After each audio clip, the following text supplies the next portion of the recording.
Daniel, chapter 1. In the 3rd year of the reign of Jehoiakim king of Judah, Nebuchadnezzar king of Babylon came to Jerusalem and besieged it.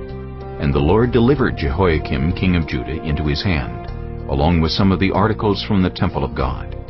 These he carried off to the temple of his God in Babylonia, and put in the treasure house of his God. Then the king ordered Ashpenaz, chief of his court officials, to bring into the king's service some of the Israelites from the royal family and the nobility, young men without any physical defect, handsome, showing aptitude for every kind of learning, well-informed, quick to understand, and qualified to serve in the king's palace. He was to teach them the language and literature of the Babylonians. The king assigned them a daily amount of food and wine from the king's table. They were to be trained for 3 years, and after that they were to enter the king's service. Among those who were chosen were some from Judah: Daniel, Hananiah, Mishael, and Azariah. The chief official gave them new names: to Daniel the name Belteshazzar, to Hananiah Shadrach, to Mishael Meshach, and to Azariah Abednego.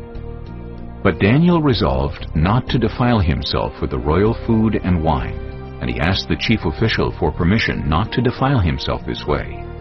Now God had caused the official to show favor and compassion to Daniel. But the official told Daniel, "I am afraid of my lord the king, who has assigned your food and drink. Why should he see you looking worse than the other young men your age? The king would then have my head because of you." Daniel then said to the guard, whom the chief official had appointed over Daniel, Hananiah, Mishael, and Azariah, "Please test your servants for 10 days.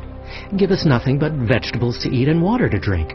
Then compare our appearance with that of the young men who eat the royal food, and treat your servants in accordance with what you see."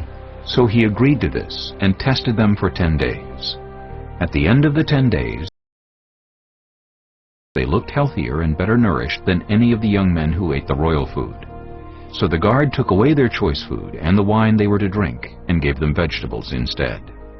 To these 4 young men God gave knowledge and understanding of all kinds of literature and learning, and Daniel could understand visions and dreams of all kinds. At the end of the time set by the king to bring them into his service, the chief official presented them to Nebuchadnezzar. The king talked with them, and he found none equal to Daniel, Hananiah, Mishael, and Azariah. So they entered the king's service. In every matter of wisdom and understanding about which the king questioned them, he found them 10 times better than all the magicians and enchanters in his whole kingdom. And Daniel remained there until the 1st year of King Cyrus.